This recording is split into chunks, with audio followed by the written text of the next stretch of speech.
So Kev, obviously we were in THH together. I think you came in, we were together for what, 3 weeks before I graduated and you came in. So how you doing? Tell us a bit about yourself. Obviously military history, what led you to THH. Yeah. Basically, I sort of grew up in and around drugs. My dad took drugs when I was sort of growing up, and you sort of see things and notice things. Then as I grew up, I just hung around with the wrong crowd. I was in with the naughty kids. That's sort of, and then it sort of rolled from there. About the age of 12, 13, started smoking weed, drinking. Then that progressed to sniffing coke at like 14, 15. And then obviously, because we were still at school, we were having to fund that. So we were going out stealing stuff, nicking cars, selling all the parts off them, anything to get the money really. And then like by about 16, I was smoking crack. Yeah. And I've done that for years. Obviously, all the other drugs, pills, ecstasy, speed, pretty much anything that got you high, I'd take. And then I was getting in a lot of trouble, looking at going to prison or end up dead. And my gran mentioned the military, so Good old gran. yeah, she was trying to get me to go RAF, but I went army instead. You know what I mean? So what branch of the army did you join? I joined the rifles, like Okay. infantry. Yeah. And how old was you? I was quite old for like joining. I think I was about 24. Yeah, about 20, 23, 24. And then done my 6 months, 6.5 months training, went to battalion. I was there, I think, for about a year and a half, 2 years. Done up Herrick 11, which was quite a rough tour. We lost a lot of blokes. Like, I've been in and around explosions, loads of firefights, seen people blown up, body parts, all that sort of stuff. Yeah, but it is what it is. Yeah. So when did you come out of the rifles? I come out at the end of 2010 because our tour was 2009 to 2010. Then I was back in Edinburgh where I was based for quite a while. What was that? Was that up Herrick 11? Yeah. Yeah. Okay. Yeah, then just started getting in trouble, kicked out the army, went straight back to drugs because like when I was out in Afghan, like it's weird to say it, unless you've been there, like the adrenaline's another high. Yep. And it's an amazing high. Like if none of your lot get hurt, and you all go out, you have a massive fight, come back, the adrenaline rushes through the roof. Yeah. So how long was there before you getting discharged? From the time you came back from Afghanistan to, okay, yeah, you got in a bit of shit, got in trouble and that, and you were discharged. How long was that period? What, from coming back from Herrick 11? Probably about 6 months. Okay, and in that 6 months, was there decompression? Did you deal with Afghanistan and what trauma that you suffered throughout that tour? Well, pretty much what happened was we had 2 days in Cyprus straight after our tour. Then I think we had a talk for about an hour and a half off some bloke come in and talk to us for about an hour and a half a month later, and that was it. Yeah. It was pretty much look out for each other. If you see anything, report it. But obviously, you're military, you learn to hide stuff well. Yeah. So then so after you were discharged, what did life look like for you? What? Well, I come straight out and I pretty much walked straight into a job. I think I left on the Thursday. By the Monday, Tuesday, I was working. So I went straight so I never had a break. But my drug use, pretty much as soon as I was out, I was sniffing coke, smoking weed, drinking, which I was doing in the army anyway. And I was just, yeah, living life, if you get what I mean. Like, I felt like I'd missed out being in the army. Like, I loved the army, but just the drug scene and all that, and I weren't gonna get in trouble if I did. You get what I mean? Yeah, so there was that freedom, and I abused it. Did you, during that period, did you look back and carry any resentment or anger towards the army? And I carry resentment for the way they treated the blokes. Like, for myself, not really. I was an idiot. Okay. But for the way we were treated, like a couple of mates, they'd be left sat in rooms on their own all day while we were out like doing a bit of fizz, whatever else, like some lessons to try and keep us busy. The blokes who'd been injured would just be left sat on their own some days. Like one of my mates, he was in the same room as me, and you'd go in and he'd be there constantly all day. He'd go off for an appointment now and again, then he'd be sat on his own, and that's when your brain's got time to, and you start thinking stupid things. You're on your own all day, you ain't got your mates around you, and then, like, from what I've been told by the army, that's when PTSD can kick in. Yeah. And I said something and got in trouble for it. They say speak up if you think something's wrong. As soon as you speak up and they don't like it, you're on guard duty. Yeah. Yes. Not on that, is it? No, no. Speak up if your mate's going man down, and then when you do, you're getting shit for it. Yeah, so then you don't want to speak up again, but I did, which was some of the reason I did get in trouble a lot. So what was you actually discharged for? I was discharged for drugs, cocaine, that I used towards the end because I'd had enough. And there was something happened, like, while I was in the army, someone got done for drugs. So we all knew there was a drug test coming up, and I was just at the point I'd had enough. Yeah. So I went out, bought a load of cocaine that weekend, knowing we'd have a test soon, and failed.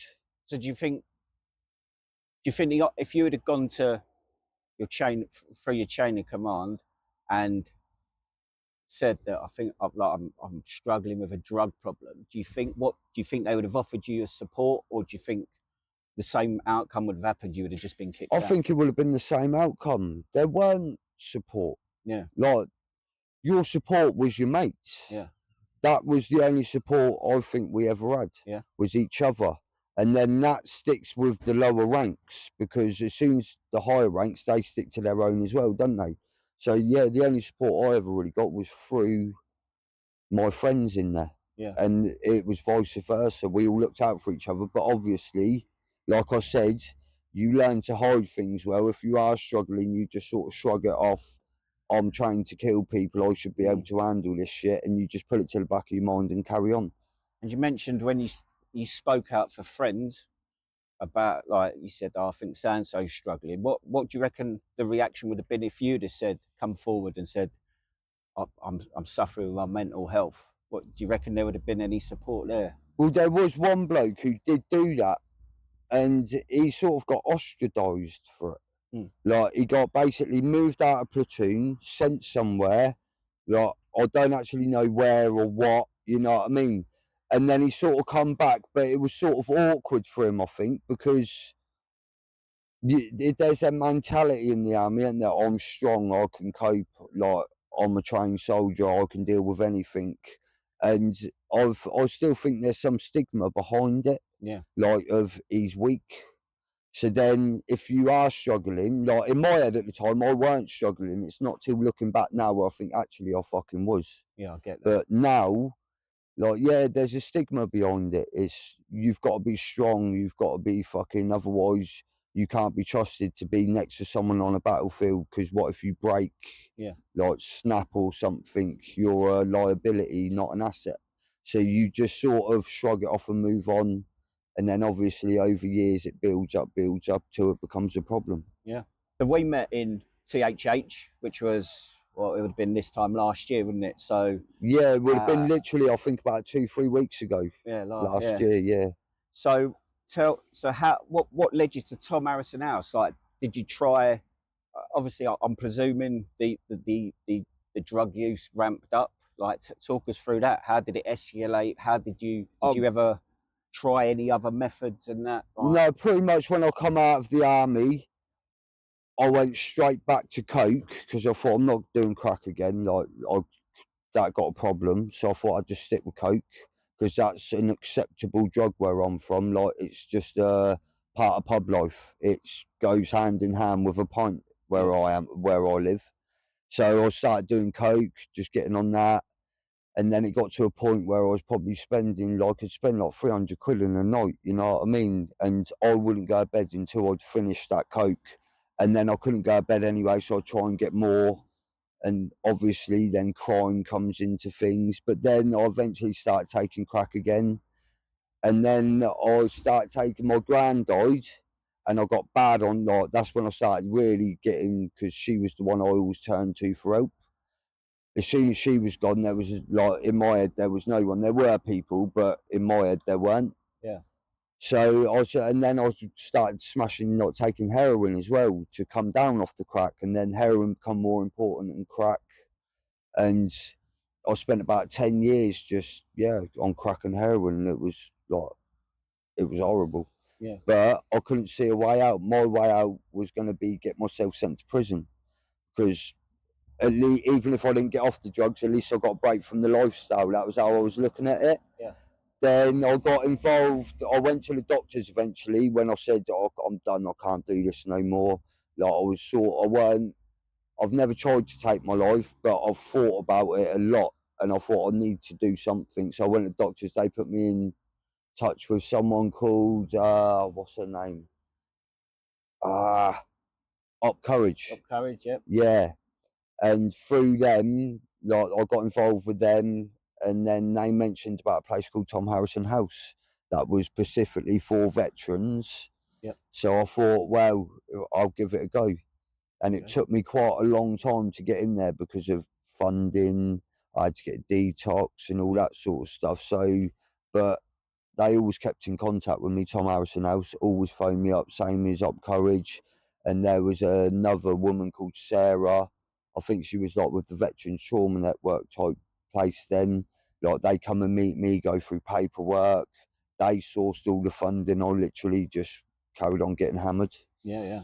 And yeah, they were always there for me. And so do you think, I mean, looking back at that time, were you aware of Tom Harrison House? Were you aware of Up Courage? Were you, I mean, you see in the media like this, to me, it's a misconception that there's loads of military charities out there.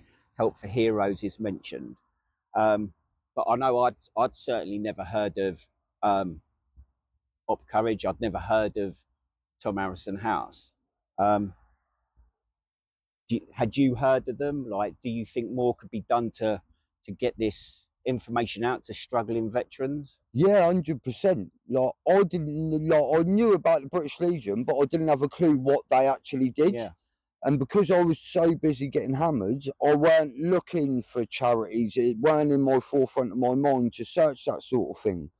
And it's not like advertised. I think, like, I know there was a thing into it a little while ago where they had a pot of money they were just sat on, then it was building and building, and they were making money off it. Yeah. And it's like almost like they didn't want to give that money out because it was benefiting them. Yeah. And just finding the help. But yeah, no, I'd never heard of Tom Harrison House before Up Courage got involved. Yeah. And like, it's saved my life.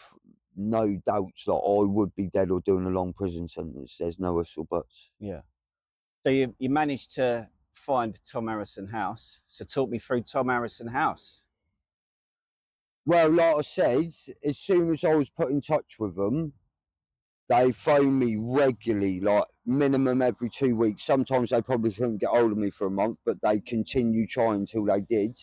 Just to, like, they weren't encouraged on my funding, but I know Tom Harrison House search for funding themselves from, like, I think most people, and they do a hard job doing it. Like, I've seen the ins and outs now and how hard they work and stressful it is just trying to get money for veterans to go through rehab, which I think it should be, like, money should be thrown at it. Yeah. And yeah, so they constantly kept in contact with me, just checking in how I am. And I remember one incident, like, I actually got give the date of when I was going to go, and it was about 2 months' time. So it was 2 days before my birthday. So I was sort of thinking, yeah, I'll get smashed for my birthday. And then that ended up becoming like a 2-month birthday because I knew it was coming to an end. And they phoned me up going, "Oh, are you cutting down?" And I was like, "I'm getting worse. I don't know what's happening. I think I'm just having a blowout." And I thought they were going to have a go at me, but they just turned around and said, "No, we fully understand. Like, we've been there ourselves." You know what I mean? And then you're on the phone to them, and they share bits of their, like, addiction and life with you, so it almost puts you at ease, and you open up a lot more to them. Yeah. Then going through Tom Harrison House, I turned up. And as soon as you sort of enter, obviously you're a bit on edge when you first get there. You don't know what to expect. You don't know what's going on. But as soon as you arrive, it's like the banter's straight back. Everyone's taking the piss out of everyone. It's a good laugh. Like, you can see the camaraderie again, and it's almost like you feel at home. I felt like I belonged somewhere again, not in prison, or you get what I mean, Yeah. on the streets. So you see the benefit in having being surrounded by fellow veterans, whether they're Army, Navy, Air Force. You see the benefit in that for. Yes, like I said, it's the camaraderie. Like, I don't think it matters what part of the forces you were. Like, a lot of the banter and like a lot of the stuff you go through, you're all trained, you know what I mean? And you've all got that military mindset. You're ironing, everything's got to be a specific way. Yeah. You're trained, like, so yeah, you sort of all just come together and you become like a little family at times. Yeah. Obviously, there's people you get on more with, people you don't, but you respect each other.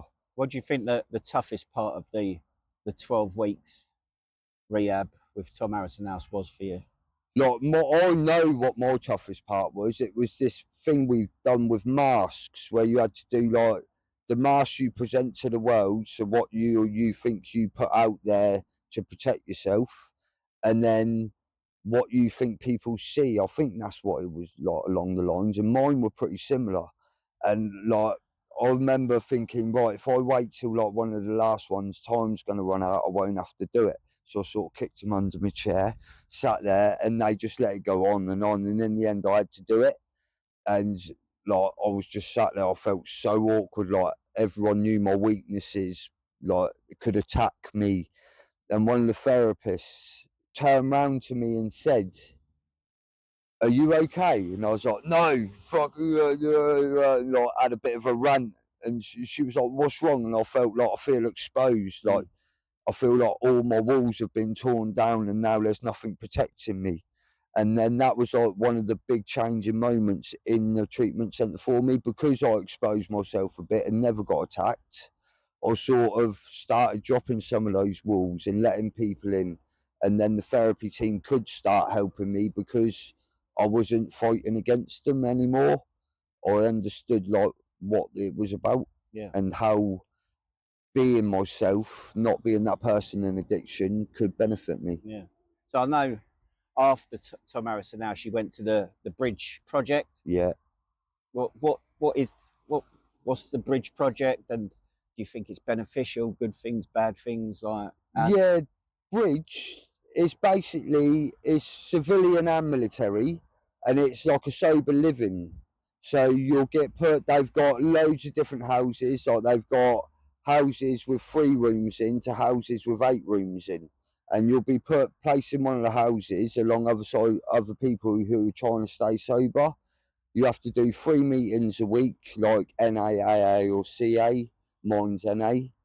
And then you get a support, like, you get a key worker who you go for meetings with every week, check in, how are you doing, that sort of stuff.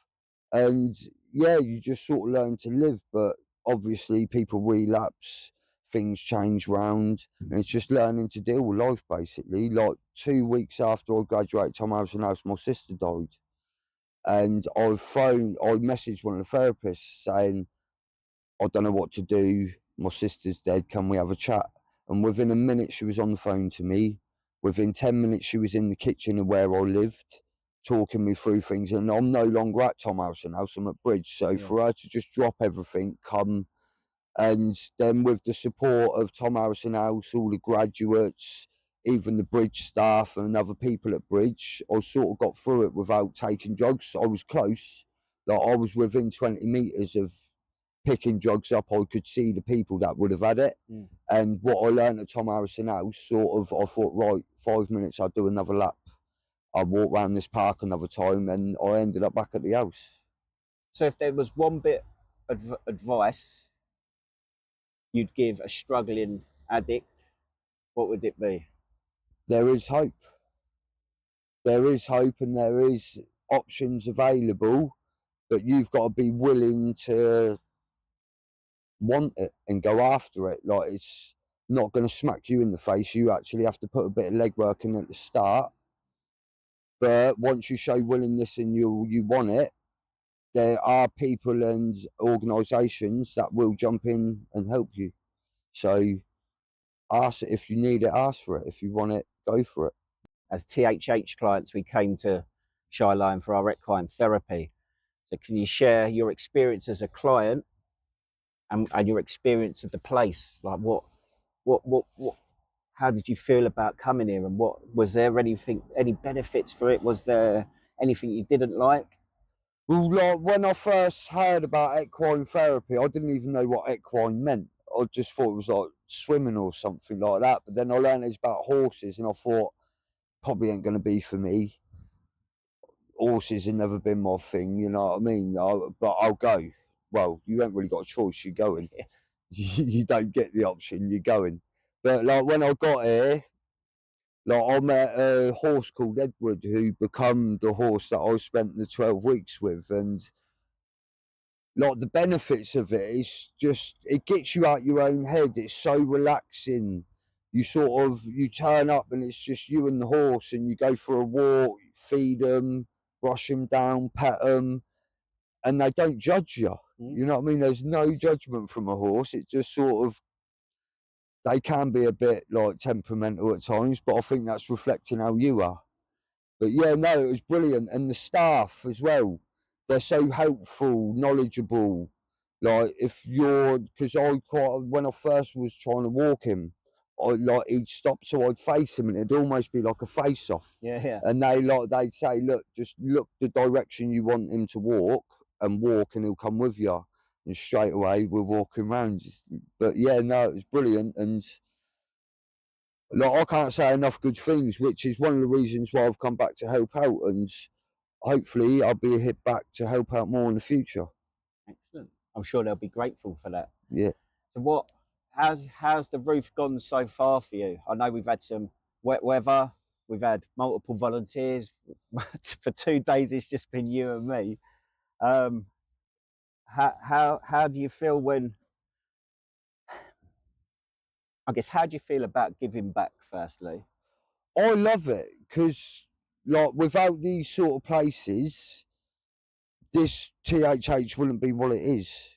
Do you get what I mean? Like, without equine therapy, without being able to get out your own head, that little break, and it's a Wednesday morning you go, so that little 2-hour break with the horses sort of splits the week up, lets you regather your thoughts, sort of while you're walking along. Like, I used to walk along and talk to my horse, and we basically, in my head, he was answering me, so we'd have little discussions, like, and it'd help me a lot.